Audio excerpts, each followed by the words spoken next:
So now that we juggled our function around and passed it through almost all widgets that we have here, we also have to pass the favorite meals around. Though here we don't have to pass that through all our widgets.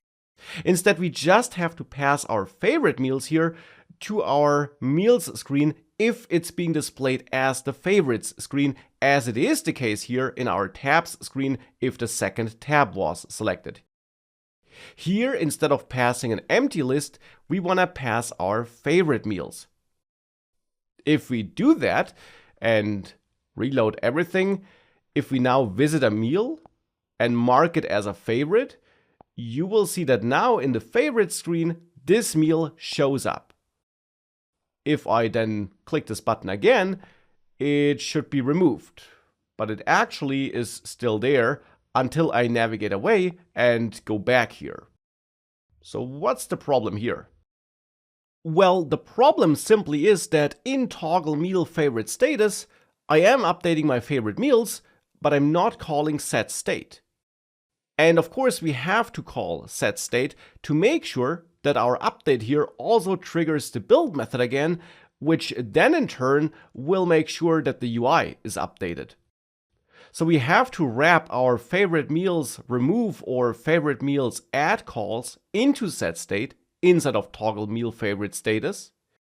And if we do that, you will see that if now I add an item as a favorite and I go to favorites and unfavorite it by clicking this icon again, it indeed is removed instantly. So that was the only problem here. But there is one other problem or potential improvement that we should make. And that's this button here. If I tap it, it never changes. So I don't really know whether I added an item as a favorite or not. It would be nice to get some feedback.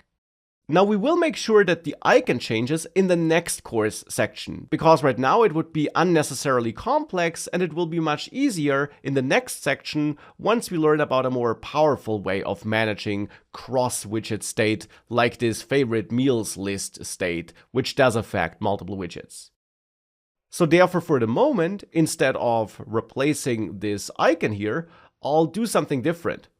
In the tabs screen, where I have my favorite meals and where I know whether a meal was just added as a favorite or removed as a favorite, I want to show a little info message once we did update a meal.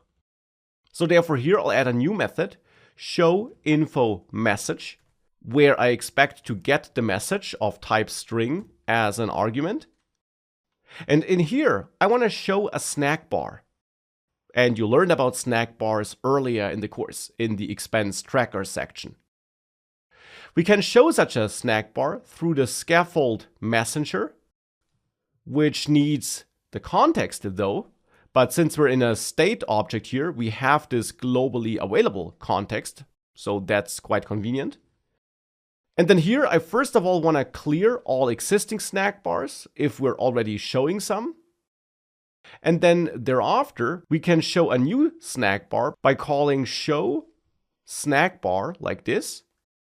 And to show snack bar, we pass a snack bar with any content of our choice, where content is a widget. And here for me, it will just be a text widget where the text is the message I'm getting here.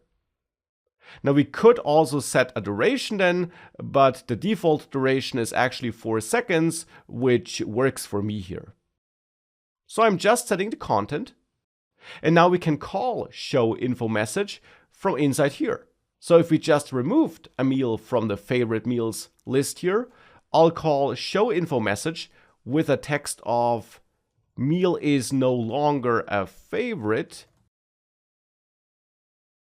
And alternatively, if we added a meal to the favorite meals, I'll send a message of marked as a favorite. Something like this. Now with that, we get at least a little bit of feedback if we select an item and mark it as a favorite, because now we get this snack bar at the bottom. And we also get that if we mark this item as no favorite. So that's quite good, quite convenient. We got some feedback here, which is good. Again, we'll work on the icon in the next course section, But with that, this favorite feature is working. We can add and remove favorites as expected. And now with that, we can move on to the last part of this section and make sure that we add a side drawer that allows us to switch to a filters page where we can set some filters that will influence which meals do show up if we do select a category here.